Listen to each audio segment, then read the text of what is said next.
DIP diet haibasi Prithibida miyamna khwaidagi hena maruoina khangnaraba adugumba diet makhala mani. Ngasigi video sida ikoi DIP diet haibasi matangda kupna nainaminasi aduna video si loiba phawu yengbiu.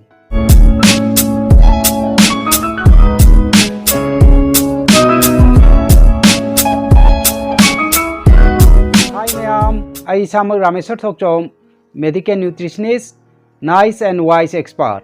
Ngasigi video sida ikoi DIP diet haibasi matangda kupna nainaminasi aduna video si loiba phawu yengbiu. DIP diet haibadi aikoina disciplinary and intelligent person haina khangnai. DIP diet haibasi aikoi step ahum thokna nainarakanda aikoi mamutana khangminanaba honaminasi. DIP diet karino nainadringegi mangoinana DIP diet haibasi aikoi miyoibada khwaidagi hena kanaba adugumba diet makhalamani. Aikoi miyoibana narakpa haibasida khwaidagi maru oiriba roldi aikoina chaba thakpa sineba. Haibadi aikoi miyoibada nariba anaba singsigi manungda 70% amukti aikoina chaba thakpana ohelakpa adugumba laina ngaktani aikoina masibu aikoina lifestyle disease aina jumayamna khangnai. Haibadi aikoi miyoibada nariba anaba se ayambadi aikoina punchi mahing amadi chakchai thak soibadagi narakpani haibasini aina ngasigi ahanbada DIP diet karino khangmina jingeda mayamda thamjaninglibadi aduna aikoi makha tarakpoina DIP diet karino yamna pungning changna taminasi loinana DIP diet si aikoi mipung khudingmangna sijanaba yaba adugumba diet makhalamani ana ayek yaudriba singna chaba taragadi magi tungi punchida ana ayek yaudaba punchi amadi soidan oiragani haibasi ai thamjage adubu hanadagi anabana maram oiraga guli chaduna punchi leliba anaba singi damaktadi aina haijaningba hairiba chinjaksi yamna dikanai adubu adomna chariba guli adu aikoina tipper down tauba haina tapna lauthokpagi tangai phadaba ma lakani aduna adomna hairiba DIP diet asi chabaga loinana adomna chariba guli adu tapna lauthoknaba honaba haibasi khwaidagi tangai phadaba amani aduna adomna expert amaga tangai phadana tanabibagi tangai phadaba lei aduga aingonda counseling tongningba leiragana aigi pijariba contact number asida call tawbiraktuna details lawbiyu haina thamjage ngasi aina mayamda thamjagadoriba DIP diet si ekoina standard DIP diet haina khangnai masi ekoi step ahum thokna nainaminasi ahanba step ta ekoina ayukki pung 12 phawbada uhai khatamak chaduna lenba haibadi ekoina ayukki pung 12 phawba uhai makhan mari chaduna lengani adomna yamdrabada chagadaba uhai si adongi body weight into 10 is equal to aduda laiba number du oigadabni. For example, adongi body weight si 70 ne na khalo adu oiba targadi into 10 is equal to 700 grams haibadi fruits 700 grams si adomna pung 12 phawbada chagadaba adongi minimum quantity aduni aduga adomna hairiba 700 grams se chakraba matungda su adomna lamba leiba targadi masidagi hena chabada kaisu akaiba leite makha tarakpada anisuba step ta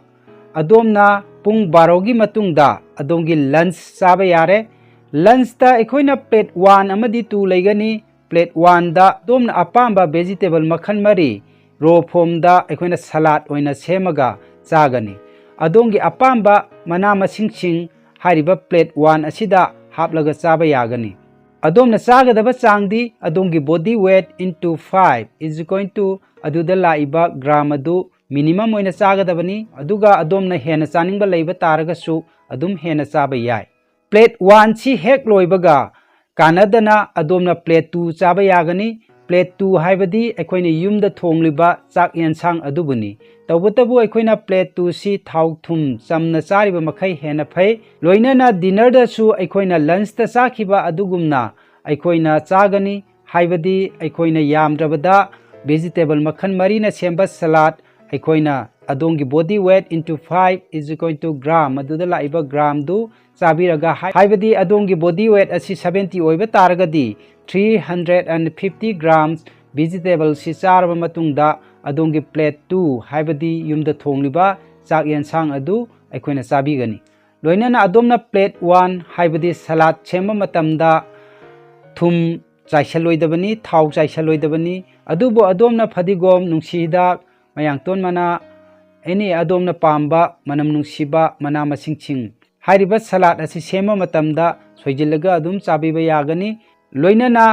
बदाम गुंबा हामनिंगबा तारगसु अखोइना चना ओइरो बदाम ओइरो any हवाई अखोइना तिंगथोअबा मतुंगदा मदु मक्कु खोक्तोअगा अदुम चाइसलगा चाबा याय तौबदबु अखोइना ngौरगा अमदि तावरगदि हापिगनु मदुना अखोइगे हक्चांगदा सुअनबदा मतेंग पांगहल्ली अहुम सुबा स्टेपता अखोइना खंगमिनगदबसि चारोइदबा अमदि अदोमना अहेनबा चानिंगबा लैबा खरा नैनमिनसि यारिगै चासलोइदबदा अखोइना खंगमिनगदबसि अदोमदा निंगसिंगनबा ओइना फॉर्मूला अमगा लोइनना हाइजगे मदुदि MRPA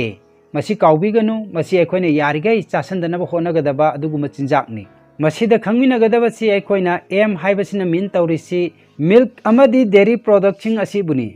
हाइबदि संगोम अमदि संगोमना साबा पोलमसिंग असि यारिगै चासंदनबा होनबिगदबनि अनिसुबदा R हाइबसिना रिप्रेजेंट तौरिबसिना अखोइना रिफाइंड फूड्स सिंगसि चाबना अखोइगे हक्चांगदा अकाइबा मयाम पी मरुओइना थाव थुम चीनी हाइरिबसिंगसि यारिगै चादनबा होनबिगदबनि चाबा तारगसु यामना चमना चाननबा होनबियु मरुओइना चीनी अंगौबसिदि छुंचा चाबिगनु हाइना आई थमजगे अदुगा थाव थुमसि यारिगै चमना चाननबा होनबियु ngamlagadi अखोइना जीरो ऑयल कुकिंग सेमदुना चाननबा होनबियु हाइना थमजगे अहुम सुबगी पी हाइरिबसिना मिन तौरिबना अखोइना पैकेट फूड मयाम असिबुनि अखोइना ngasi सिजनरिबा पैकेट फूड सिंग असि अखोइगा हक्चांगदा अदुकी मतिक अकाइबा पीबा अदुगुम्बा पोलम मखल अमनि अदुना यारिबा मखै पैकेट फूड सिंग असि अखोइना चादनबा होनबिगदबनि मरुओइना आंगांसिंगदा अखोइना पैकेट फूड यामना पीजबसे मसिना आंगांसिंगना हनबदा अचौबा mateंग पांगी हाइना थमजगे मरी सुबगी ए असिना मिन तौरिबसिना अखोइना एनिमल फूड सिंग असिबुनि हाइबदि येरुम nga yen sa हाइरिबसिंग असि तोइना चारकपा तारगदि अदोमना नारकपदा ख्वाइदगी अचौबा mateंग पांगी हाइबसि आई ngasi वीडियो असिदा थमजगे अदुना हाइरिबा MRPA अखोइना यारिबा मखै थादोकनबा होनगदबनि हाइरिबसिंगसि अखोइना एवॉइड तौबा तारगदि अखोइना नारक्तनबगी ख्वाइदगी अचौबा खोंथांग अमा लौखले हाइना लौबसु याय लोइनना मरक्ता अखोइना चाबा थकपा याबा करिगुम्बा खरसु मयामदा थमजगे मदुदि nuts sprouts green leaves fruits ginger tea amadi coconut water hairibasing asi अखोइना मरक्की मतमदा अखोइना चानिंग थंगबा लाकपा तारगसु हाइरिबा आइटम सिंग असि सिजनदुना अखोइना मेनबा याय फॉर एग्जांपल अदोमना अचोइपा चानिंगपगी आराम खौरांगबा फावरकपा तारगदि अदोमना अतोपा अचोइपा चासिंदना अखोइना नट्स तिंगथोअगा अखोइना खरा चाबा याय नट्ससिदा ड्राई फ्रूट मखन मयाम लैखरे केसु नट पोइरो अलमोंड काजू इवन बादाम फावबा अखोइना अदुम नट्स की मनुंग चली अदुना हाइरिबसिंग असे तिंगथोअगा अखोइना अदुम चाबा याय लोइनना फ्रूट्स अखोइना अयुक्ता चाखिबा उहैसिंग अदु अखोइना नुंथिंगी मतमदा चानिंगकपा लैबा तारगसु अदुमक चाबा याय ग्रीन लीव्स से अखोइना सिंजू ओइना सुरगा चाबा याय अदुबु हौजिक मयामना पामना चानरिबा मिमी सिंजू अदुदि नते आइन हाइजरिबसि सिंजू चाबा मतमदा अखोइना अतोबा पोयान यामनादि हापिगनु अदुमना थोइदिंग खरा बेसन खरा ngari खरा अखोइना अदुम हापा याय तबुदबु यामना हेना नमनदि हापगा चाबिगनु अदुगा अदोमना खौरांगपा तारगदि कोकोनट वाटर हाइबदि यूबी मही थकपा याय यूबी मही हारगा अखोइना मार्केट फंगिबा बोतल द लाकपा अदुगुम्बा यूबी मही अदुदि नते मदुदि हक्चांग सोकननबा मखल अमनि मदुदि यारिबा मखै थकपिगनु अदोमना यूबी मही थक्के हायरगसु अखोइना अरिबा बोइरो अनौबा बोइरो मदुदि यावबा यूबी महीदो अदुम थकपा याय यूबी अदुम फजना चाबिबा याय लोइनना जिंजर टी थकपिबा याय अखोइना जिंजर टी करमाइना सेमगदगे हाइबदु मयामदा हाइजगे यामद्रबदा अखोइना सिंगसि अखोइना इंची मुक सांबा अमा फजना मकु खोक्तोकपिरो अदुगा काबक काबक सुगाइबिरो अदुगा कप अनि मुक्की इसिंगदा अखोइना हाइरिबा जिंजर असि लोलगा अखोइना थकपा याय हाइरिबा जिंजर टी लोनबा मतमदा अखोइना तेजबात मना अदगी लोंग एलाइची अखोइना हेक अदोमना मनम नुंसिगदबा अतै मरुक मरांग मयामसु हापचनबा याय तबुदबु चामनादि हापिगनु हाइरिबा जिंजर टी असिदा अदोमना खितंग थुमननबा टेस्ट की ओइना हापके हाइबा तारगसु अखोइना हनी हाबदि अखोइना खोही हापा याय नत्रगना चिनी अंगांग बोइना हापगा सिजनबियु ꯑꯗꯨꯒ ꯂꯣꯏꯅꯅ ꯅꯣꯡꯃꯗ ꯃꯤꯅꯤꯠ 95ꯗꯒꯤ ꯇꯥꯗꯅ ꯅꯨꯡꯁꯥ ꯌꯥꯏꯕ ꯍꯥꯏꯕꯁꯤꯁꯨ ꯌꯥꯝꯅ ꯇꯉꯥꯏ ꯐꯗꯦ ꯃꯁꯤꯁꯨ ꯑꯩꯈꯣꯏꯅ DIP ꯗꯥꯏꯠꯀꯤ ꯄꯥꯔꯠ ꯑꯃ ꯑꯣꯏꯅ ꯍꯥꯞꯆꯤꯜꯂꯤ ꯑꯗꯨꯅ ꯌꯥꯝꯗ꯭ꯔꯕꯗ ꯅꯣꯡꯃꯗ ꯃꯤꯅꯤꯠ 95ꯗꯤ ꯅꯨꯡꯁꯥ ꯌꯥꯏꯕꯤꯌꯨ ꯍꯧꯖꯤꯛ ꯑꯩꯅ ꯃꯃꯥꯡꯗ ꯄꯟꯖꯈ꯭ꯔꯤꯕ ꯁ꯭ꯇꯦꯞ 1 2 ꯑꯃꯗꯤ 3 ꯑꯁꯤꯕꯨ ꯑꯩꯈꯣꯏꯅ DIP ꯗꯥꯏꯠ ꯍꯥꯏꯅ ꯈꯪꯅꯩ ꯑꯗꯣꯝꯅ ꯍꯥꯏꯔꯤꯕ DIP ꯗꯥꯏꯠ ꯑꯁꯤꯗ ꯂꯩꯕ ꯇꯥꯔꯒꯗꯤ ꯑꯅꯥꯕꯗꯒꯤ ꯂꯥꯞꯅ ꯂꯩꯕꯒ ꯂꯣꯏꯅꯅ ꯍꯛꯆꯥꯡ ꯐꯕ ꯃꯤꯁꯛ ꯑꯃꯁꯨ ꯑꯣꯏꯒꯅꯤ ꯍꯥꯏꯅ ꯊꯝꯖꯒꯦ ꯂꯣꯏꯁꯤꯜꯂꯛꯄꯗ ꯑꯩꯅ ꯃꯌꯥꯝꯗ ꯍꯥꯏꯖꯅꯤꯡꯕꯗꯤ ꯑꯩꯈꯣꯏꯅ ꯅꯥꯔꯒ ꯂꯥꯌꯦꯡꯕꯕꯨꯗꯤ ꯅꯥꯗ꯭ꯔꯤꯉꯩꯗ